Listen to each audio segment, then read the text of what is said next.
so that they can see. Good morning and welcome to Miss Walker's Storytime. I have 3 books for you. One is a repeat from last week because the way we tried it last week didn't work so well. So this week I've got a different way to do it. So let's jump right in and get started. I'm going to change my screen up so that you guys can see the screen. All right. So, the first book I have on tap for us today is called Bird Band What is a Bird? Now, this is one of the books that we have in our Rockford Elementary School library.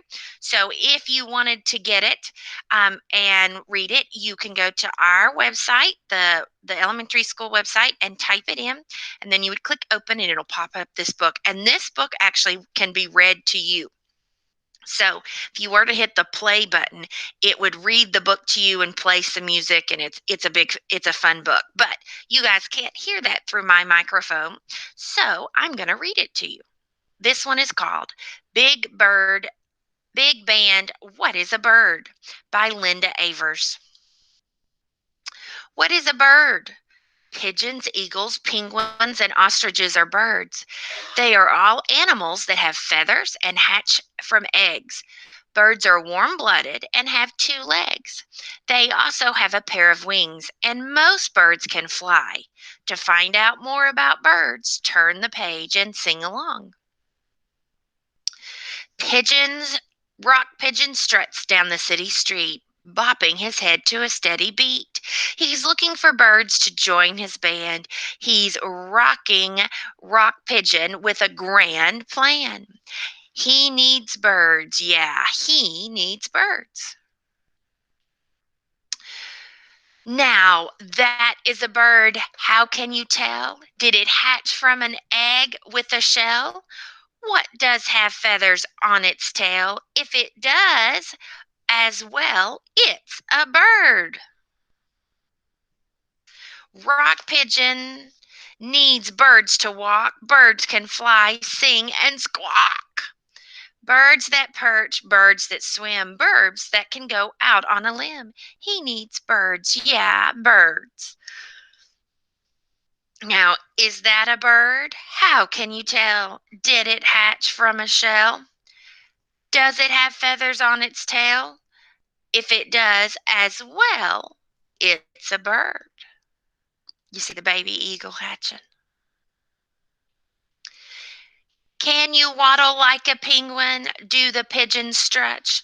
Can you flap your wings? Once is not enough.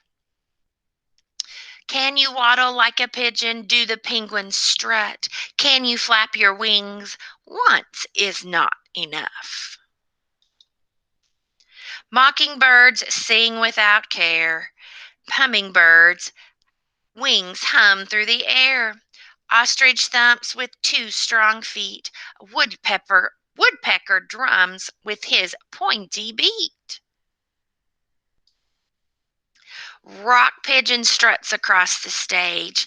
The band's all here and they've come to play. They're making their music, singing their song, asking the children to sing along.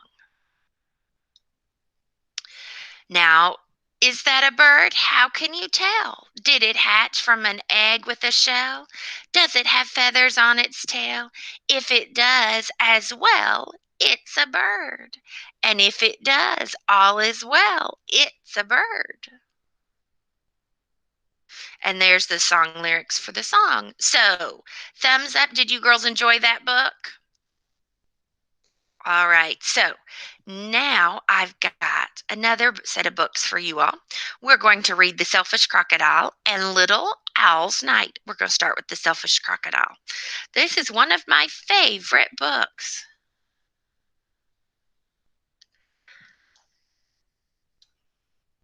All right. So, The Selfish Crocodile by Faustin Charles and Michael Terry. Deep in the forest, in the river, lived a large crocodile. A very selfish crocodile. He didn't want any other creature to drink or bathe in the river. He thought it was his river.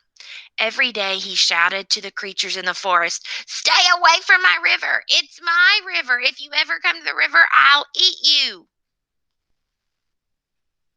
So there were no fish, no tadpoles, no frogs, no crabs, no crayfish in the river. They were all afraid of the selfish crocodile. Forest creatures kept away from the river as well. Whenever they were thirsty, they went for miles to drink in other rivers and streams. Every day, the crocodile lay on his great big back in the sun, picking his big, sharp teeth with a stick. But early one morning, the forest awakened by a loud groaning sound. Something was in terrible pain. The creatures thought that an animal had been caught by the crocodile. But as the sun came out brightly, they saw it was the crocodile who was in pain. He was laying on his back, holding his swollen jaw and his crying real tears. Groan, groan. The creatures drew closer, but not too close. Some of the creatures felt sorry for the crocodile. "What's the matter with him?" asked a deer. "I don't know," said the squirrel. "Maybe he's going to die," chirped the bird. "If that happens, it'll be safe to go in the river," grunted the wild pig. The animals thought about this, and they hung from branches as they hung from vines. As they buzzed in the air, they shook their heads as they watched the great big crocodile in pain. No animal tried to help. Suddenly, a little mouse appeared. Sniffing the air, he ran along the crocodile's tail onto his tummy, and all the other creatures stared. "Look at that mouse," chattered this monkey. "Either he's very brave or mad." "He's going to get eaten for sure," said the iguana. The mouse crept along the crocodile's big neck and into his open mouth. There was a hush in the forest. The mouse got a hold of something and pulled and pulled and pulled. Then he put it on his shoulder and walked out of the crocodile's mouth. There was a loud cheers from the astonished creatures. The crocodile sat up and said, "I don't feel pain anymore. It's all gone." Then he saw the mouse walking down his tummy carrying an enormous crocodile tooth on his shoulder. "Your bad tooth was giving you a toothache," answered the mouse, turning around to face the now smiling crocodile. "Do you want it back?" "Oh, no, get rid of it. When you've done with that, come back. I have a present for you." The mouse went and buried the bad tooth under the tree, and when he returned, the crocodile had a nice, juicy nut waiting for him. As the crocodile watched the mouse eating the nut, he said to him, "You are very clever at getting rid of my toothache, and kind too. I am so grateful. But what shall I do if my toothache comes back?" "Don't worry. I can help take care of your teeth," answered the mouse, nibbling. Soon the crocodile and mouse were best friends. And one day the crocodile sent all the animals an invitation. "Please come drink and bathe in the river. I won't hurt you. The river belongs to all of us," he said. The creatures weren't afraid to drink and bathe in the river anymore. Although the crocodile was sometimes snappy, they grew to love him. And soon the river was full of fish and tadpoles and crabs and crayfish. And that is the end. So, do you think it's important to be nice to other people? I think so, don't you? All right. And for our last book, we are going to read Owl's Night Out. So here, let's see, let me get back to the beginning. Owl's Night Out. It is written by Danielle Sivers. I don't know how to say that last name, but we also have this book in our library if you decide next year you want to borrow it. It's got some great pictures. Owl's Night Out. Little Owl was having a wonderful night. He watched the funny possum family wade along in a neat row. Hedgehog sniffed around the mushroom patch. Skunk was eating berries. He could find no snails.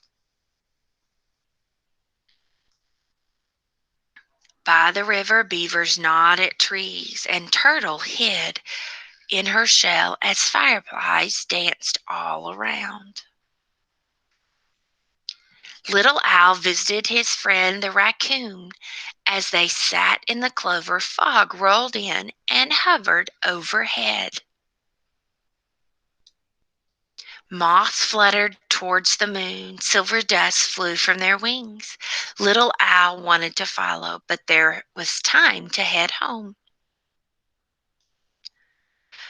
On the way, Little Owl flew by Grumbly Cave. Bear was inside, snoring up a storm. "Wake up, Bear. Don't sleep all night," Little Owl sang. "I want to show you the moon." But Bear kept snoring as usual. Little Owl flew home to his tree, gazing at the sky. He wondered if Bear had ever seen the stars. Little Owl sat on his branch. How he loved the night forest!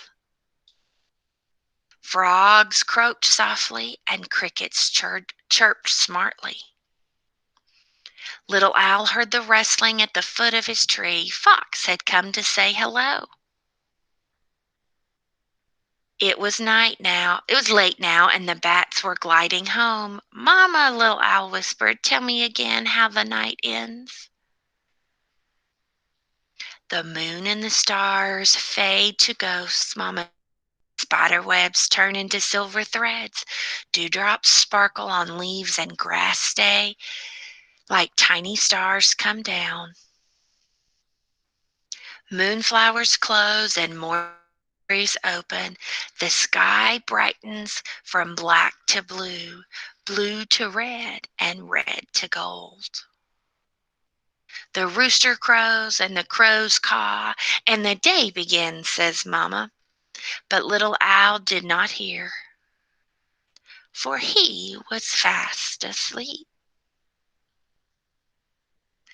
So that was a story where Little Owl talked about all of the nocturnal animals, right?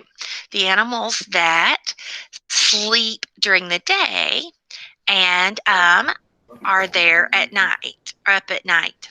So that wraps up our story time. I hope you enjoyed those stories. I turned mine on. I saw that. Now we will be back on Wednesday for story time again.